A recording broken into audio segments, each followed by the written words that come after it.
اٹھا کر پٹخ کر مارا ہے ان کو، اور یہ سب کے سب ہلاک ہو گئے۔ حضرت ہود اور ان کے ساتھی جو وہاں سے ہجرت کر کے چلے گئے تھے۔ جب بھی عذاب الہی آنا ہوتا تھا پھر ہجرت کا حکم آ جاتا تھا۔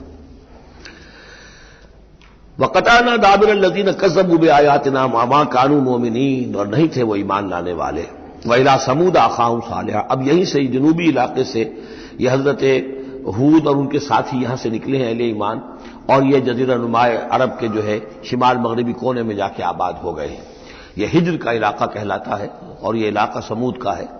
وہاں جا کر پھر ان میں ایک اور شخصیت زبردست سمود کوئی بڑے سردار ابھرے جن کے نام سے یہ قوم سمود مشہور ہو گئی۔ وَإِلَىٰ ثَمُودَ أَخَاهُمْ صَالِحًا، قوم سمود کی طرف ہم نے بھیجا ان کے بھائی صالح کو۔ قَالَ يَا قَوْمِ اعْبُدُوا اللَّهَ مَا لَكُم مِّنْ إِلَٰهٍ غَيْرُهُ، وہی بات انہوں نے کہی۔ اب میرا خیال ہے کہ ہر دفعہ ترجمہ نہ کروں۔ قَدْ جَاءَتْكُم بَيِّنَةٌ مِّن رَّبِّكُمْ، تمہارے پاس تمہارے رب کی طرف سے ایک خاص نشانی آ گئی ہے، یعنی وہ جو اونٹنی کا معجزہ تھا۔ حضرت ہود کے بارے میں اور حضرت نوح کے بارے میں کسی معجزے کا ذکر قرآن میں نہیں ہے۔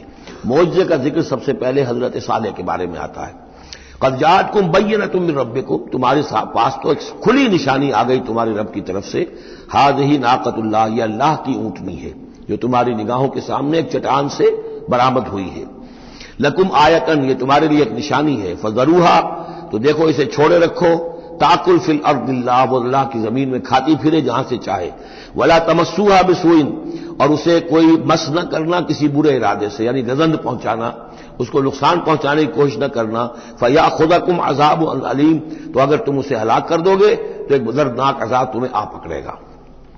واذکروا اذ جعلکم خلفاء من بعد عاد، اور یاد کرو جب کہ تمہیں جانشین بنایا قوم عاد کی تباہی کے بعد۔ وبوأکم فی الارض، اور تمہیں جگہ دی زمین میں۔ تتخذون من سہولها قصورا، تم اس کے زمین نرم میدانوں میں تو اپنے لیے محل بناتے ہو۔ وتنحتون الجبال بیوتا، اور چٹانوں کو تراش کر بھی اپنے لیے گھر بناتے ہو۔ میدانوں میں تعمیر کرتے تھے قصورا، قصر جو وہ محل بناتے تھے۔ ظاہر بات ہے ان کا تو اب کوئی نام و نشان نہیں ہے، وہ تو محل جو ہے کبھی کہ کئی ہزار سال پرانی باتیں حضرت ابراہیم سے پہلے کی ہیں۔ لگ بھگ یوں سمجھیے کہ 6000 سال قبل کی بات ہے آج سے، اور 7000 سال قبل کی بات ہوگی قوم عاد کی، تقریباً اس لیے زمانہ بنتا ہے ان کا۔ تو اس میں فرمایا کہ وہ تو محل تو ان کے ختم ہو گئے۔ تنحتون الجبال بیوتا، پہاڑوں کو جو تراش کے انہوں نے گھر بنائے تھے وہ آج بھی موجود ہیں۔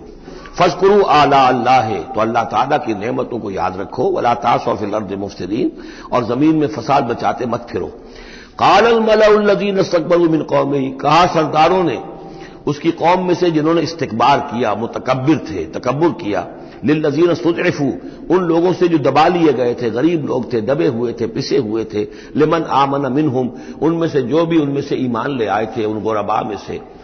اتعلمون ان صالحا مرسل من ربی، وہ کہتے تھے بڑے ہی غرور اور تمکنت کے ساتھ اور بڑے استحقار کے ساتھ، کیا تم لوگوں کا خیال یہ ہے کہ یہ صالح اللہ کا رسول ہے؟ اتعلمون ان صالحا مرسل من ربی، کیا تم لوگوں کا خیال یہ ہے کہ یہ صالح جو ہے یہ واقعی اللہ کا بھیجا ہوا؟ قالوا انا بما ارسل به مؤمنون، ان کا ہاں ہم تو جو کچھ وہ دے کر بھیجے گئے ہیں اس پر ایمان رکھتے ہیں۔ وہ غرباء فقراء جو ہے انہیں جواب دیتے تھے، تو ان کا جواب کیا ہوتا تھا اب ان سرداروں کا؟ قال الذين استكبروا انا بالذي آمنتم به كافرون، تو جس چیز پر تم ایمان لائے ہو ہم اس کا کفر کرتے ہیں۔ فعقروا الناقۃ، تو انہوں نے کاٹ ڈالا، ہلاک کر دیا، کونچے کاٹ دی اس ناقہ کی۔ وہ ناقہ جو ہے اس کی خوراک بھی بہت تھی، اللہ کی ناقہ تھی، وہ پانی پیتی تھی تو ایک دن کا پورا چشمہ جو ہے وہ پی جاتی تھی سارا۔ طے کر دیا گیا تھا کہ ایک دن تمہارے جو ہیں باقی ڈھور ڈنگر جانور بھیڑیں بکریاں پانی پئیں گے، اور ایک دن یہ پوری ایک جو ہے ناقۃ اللہ یہ پانی پیے گی۔ تو یہ آزمائش ان کے لیے ناقابل برداشت ہو گئی، چنانچہ انہوں نے پھر سازش کی، اور ان میں سے جو بڑے بڑے سردار تھے انہوں نے ایکا کیا، یہ تفصیل بعد میں آئے گی، اور اس اونٹنی کو ہلاک کر دیا۔ فعقروا الناقۃ وعتوا امر ربہم، اور اپنے رب کے حکم سے انہوں نے سرکشی کی۔ وقالوا یا صالح ائتنا بما تعدنا ان كنت من المرسلین، اور اس کو مارنے کے بعد اونٹنی کو اب انہوں نے چیلنج کے انداز میں کہا، اچھا اے صالح اب لے آؤ جس کا تم نے وعدہ کیا تھا، اگر تم واقعی رسول ہو تو لاؤ، کہاں ہے عذاب؟ ہم نے تو وہ تمہاری اونٹنی جو ہے وہ ہلاک کر دی۔ فاخذتهم الرجفۃ، تو انہیں آ پکڑا ایک زلزلے نے۔ فاصبحوا فی دارہم جاثمین، تو وہ پڑے رہ گئے اپنے ان گھروں میں، اپنی بستیوں میں اوندھے پڑے رہ گئے، سب کے سب ہلاک ہو گئے۔ فتولی عنہم، تو حضرت صالح نے ان سے پیٹھ موڑی، ان سے رخ موڑا، چلے وہاں سے۔ فتولى عنهم وقال یا قوم لقد ابلغتكم رسالۃ ربی، اور انہوں نے کہا اے میری قوم کے لوگوں، میں نے تو تمہیں اپنے رب کا پیغام پہنچا دیا تھا، ونصحت لکم، اور میں نے امکان بھر تمہاری خیر خواہی کی، کسی طرح تمہاری آنکھیں کھل جائیں، کسی طرح تم ہوش میں آ جاؤ، ولکن لا تحبون الناصحین، لیکن کیا کروں کہ تم تو اپنے جو مخلص ہیں اور نصیحت کرنے والے ان کو پسند نہیں کرتے۔ تمہیں تو پسند آتے ہیں وہ لوگ جو تمہیں خوب سبز باغ دکھائیں، بھروں پر چڑھائیں، تمہیں جوش میں تمہارے خون کو لے آئیں، زندہ باد مردہ باد کے نعرے لگوائیں، تمہیں تو پسند وہ لوگ ہیں۔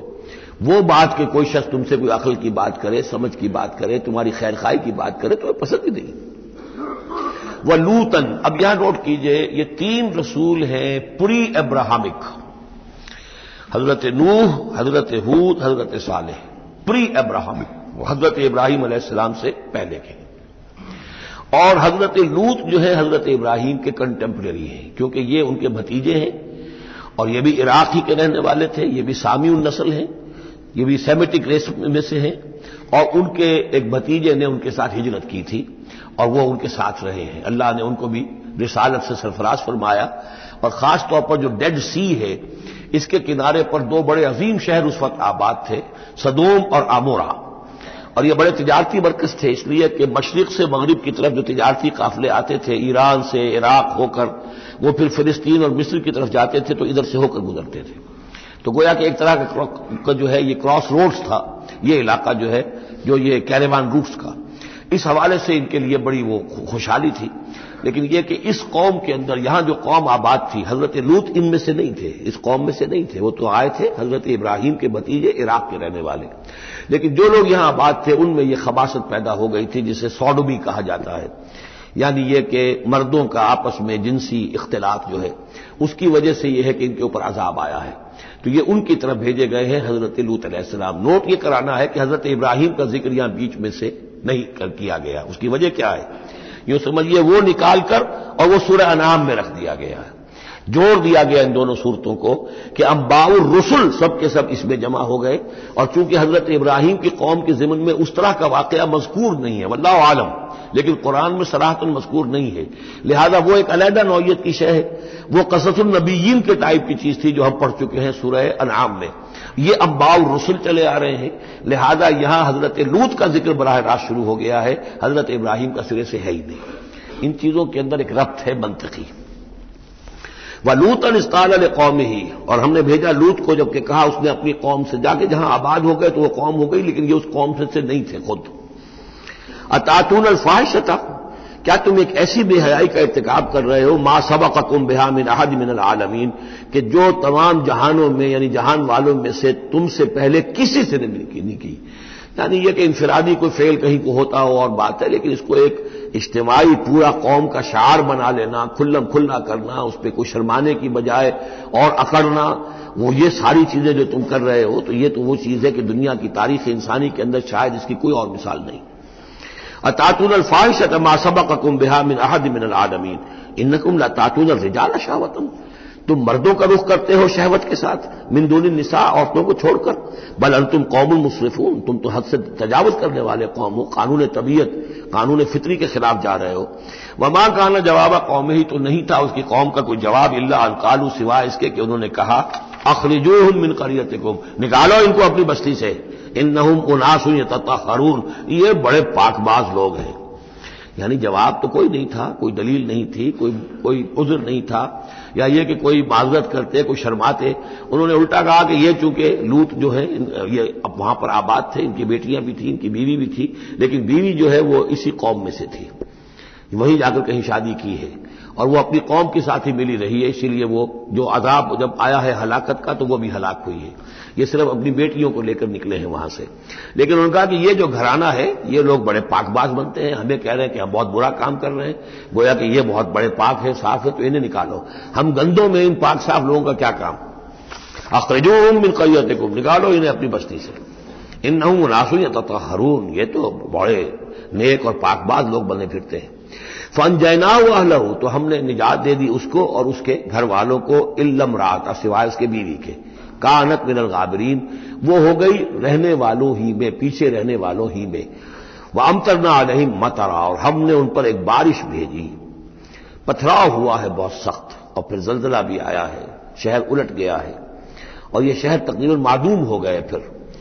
اور یہ ڈیڈ سی کے اندر ان کے دفن ہیں سارے کے سارے آثار وغیرہ جو ہیں اس کے ساحل پر یہ تھے۔ فانظر کیف کان عاقبۃ المجرمین، تو دیکھو کیسا انجام ہوا مجرموں کا۔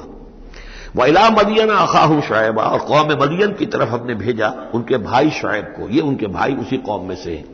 یہ جیسا کہ میں بتا چکا ہوں حضرت ابراہیم علیہ السلام کی تیسری بیوی ہے قطورہ، ان سے کئی بیٹے تھے حضرت ابراہیم کے، ان میں سے ایک مدین بھی تھے۔ یہ جا کر آباد ہو گئے خلیج عقبہ کے ساحل کے ساتھ ساتھ، تو گویا کہ مشرقی جو ساحل ہے خلیج عقبہ کا وہاں یہ قوم آباد تھی، اور ان میں بھی چونکہ وہی کراس روڈ جو ہے، وہ جو ٹریڈ روٹس تھے، کیروان روٹس، جو اوپر سے آتا تھا راستہ فلسطین سے ہو کر اور یمن کو جاتا تھا شمالاً جنوباً راستہ، وہ بھی ان کے پاس سے گزرتا تھا۔ کیروانز آ رہے ہیں جا رہے ہیں، شمال سے جنوب، جنوب سے شمال، جو مشرق سے عراق سے ایران سے قافلے آتے تھے اور مصر جاتے تھے یا مصر سے آتے تھے، لہذا یہ جو تھے اس وقت کی انٹرنیشنل ٹریڈ کے جو کہ کراس روڈز کے اوپر واقع تھے، لہذا بہت خوشحال ہو گئے، بہت ان کے ہاں بہت وسعت ہوئی مال اور دولت کے اندر، لیکن پھر وہی گندگیاں ان کے ہاں شروع ہو گئیں، تو وہاں حضرت شعیب کو مبعوث کیا گیا۔ وَإِلَىٰ مَدْيَنَ أَخَاهُمْ شُعَيْبًا، اور مدین کی طرف ہم نے بھیجا ان کے بھائی شعیب کو۔ قَالَ يَا قَوْمِ اعْبُدُوا اللَّهَ مَا لَكُم مِّنْ إِلَٰهٍ غَيْرُهُ، انہوں نے بھی فرمایا کہ میری قوم کے لوگوں اللہ کی بندگی اور پرستش کرو، تمہارا کوئی الہ نہیں ہے اس کے سوا۔ قَدْ جَاءَتْكُم بَيِّنَةٌ مِّن رَّبِّكُمْ، تمہارے پاس تمہارے رب کی طرف سے کھلی دلیل آ چکی ہے۔ فَأَوْفُوا الْكَيْلَ، تو ماپ پورا کیا کرو۔ اب یہ چونکہ کاروباری یہ لوگ تھے تو اب ان کے ہاں جو خرابی آئی تھی اس میں یہ ہے کہ پیمانہ کم ناپ رہے ہیں، کم تول رہے ہیں، بلکہ یہ بات بھی ذہن میں رکھیے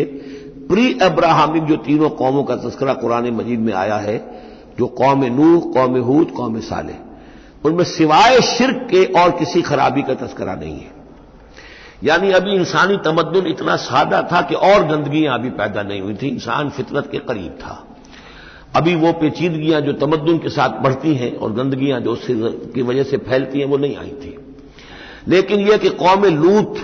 یعنی جس کی طرف حضرت لوط کو بھیجا گیا، ان میں یہ سیکشول پرورشن جو سب سے بڑی یہ بنیادی جو خرابی آئی ہے پہلی، وہ اس قوم میں آئی۔ اور نمبر 2 جو خرابی آئی ہے وہ مالی معاملات میں دھوکہ اور فریب اور کم تولنا اور کم ماپنا اور لوگوں کا مال ہڑپ کر جانا، یہ ساری چیزیں ہیں جو قوم شعیب کے اندر یعنی قوم مدین کے اندر آئی ہیں۔ فَأَوْفُوا الْكَيْلَ، پیمانہ پورا بھرا کرو، وَالْمِيزَانَ، اور تول پورا کیا کرو، وَلَا تَبْخَسُوا النَّاسَ أَشْيَاءَهُمْ، اور لوگوں سے ان کے لیے ان کی چیزیں کم نہ کیا کرو، وَلَا تُفْسِدُوا فِي الْأَرْضِ بَعْدَ إِصْلَاحِهَا، اور زمین کے اس کی اصلاح کے بعد اس کے اندر فساد مت بچاؤ، ذَلِكُمْ خَيْرٌ لَكُمْ إِن كُنتُم مُؤْمِنِينَ، یہی تمہارے لیے بہتر ہے اگر تم مومن ہو، وَلَا تَقْعُدُوا بِكُلِّ صِرَاطٍ تُوعِدُونَ، اور نہ بیٹھا کرو ہر راستے پر ڈرانے اور دھمکانے کے لیے، ڈاکے مارتے تھے، رہزنی کرتے تھے لوگوں سے، ڈرا دھمکا کر قافلوں سے، جگہ ٹیکس جیسے پنجاب میں ہوتا ہے اور بھی جگہوں پر ہوتا ہے وہ وصول کرتے تھے، تو ان کو ڈرایا مت کرو۔ وَتَصُدُّونَ عَن سَبِيلِ اللَّهِ مَنْ آمَنَ، اور پھر یہ کہ اس کے علاوہ ان سب کے اوپر اب جو مجھ پر ایمان لے آئے ہیں ان کے لیے تم چاہتے ہو کہ انہیں اللہ کے راستے سے روک دو، وَتَبْغُونَهَا عِوَجًا، اور اس کے لیے تم چاہتے ہو کہ کجی تلاش کرو، وَاذْكُرُوا إِذْ أَنتُمْ قَلِيلًا فَكَثَّرَكُمْ، یاد کرو جبکہ تم کم تعداد میں تھے اللہ نے تمہاری تعداد زیادہ کر دی۔ فَانظُرُوا كَيْفَ كَانَ عَاقِبَةُ الْمُفْسِدِينَ، اور یہ بھی دیکھو مفسدوں کا کیسا کچھ انجام ہوتا رہا ہے، اس لیے کہ قوم لوط جو ہے وہ کوئی بہت زیادہ دور تو نہیں تھی، اس کے جو انجام تھے وہ ان کے تاریخی روایات کے اندر موجود تھے۔ وَإِنْ كَانَتْ طَائِفَةٌ مِّنكُمْ آمَنُوا، پھر اب اگر تم میں سے ایک گروہ ایمان لے آیا ہے، بِالَّذِي أُرْسِلْتُ بِهِ، اس چیز پر کہ جو مجھے دے کر بھیجا گیا، وَطَائِفَةٌ لَمْ تُؤْمِنُوا، اور ایک گروہ وہ ہے جو ایمان نہیں لایا ہے، قوم تقسیم ہو گئی ہے۔ فَاصْبِرُوا، اب یہاں خطاب ہے ایمان لانے والوں سے، تو اے ایمان والو اب صبر کرو، حتیٰ یحکم اللہ بیننا، یہاں تک کہ اللہ ہمارے مابین فیصلہ کر دے، وہو خیر الحاکمین، اور یقیناً وہ بہترین فیصلہ کرنے والا ہے۔ قال الملأ الذین استکبروا من قومہ، کہا اس کی قوم کے ان سرداروں نے جنہوں نے تکبر کی روش اختیار کی، لَنُخْرِجَنَّكَ يَا شُعَيْبُ وَالَّذِينَ آمَنُوا مَعَكَ مِنْ قَرْيَتِنَا، اے شعیب ہم تمہیں اور جو تیرے ساتھ ایمان لائے ہیں انہیں اپنی بستی سے نکال باہر کریں گے، أَوْ لَتَعُودُنَّ فِي مِلَّتِنَا، یا تم لوگوں کو واپس آنا ہوگا ہمارے ملت میں، جو ہمارا طریقہ تھا، جو ہمارا دین تھا، جو ہماری رسمیں ہیں، ریتیں ہیں، رواج ہیں، انہیں اختیار کرنا پڑے گا۔ قَالَ أَوَلَوْ كُنَّا كَارِهِينَ، حضرت شعیب نے فرمایا تو کیا تم ہم پر جبر کرو گے، ہمیں تو پسند نہیں ہے۔ ہم تو تمہارے اس دین میں تمہارے طور طریقے میں نہیں جانا چاہتے، ہمیں ناپسند ہو تب بھی تم ہمیں مجبور کرو گے۔ قد افترینا علی اللہ کذبا ان عدنا فی ملتکم، اگر ہم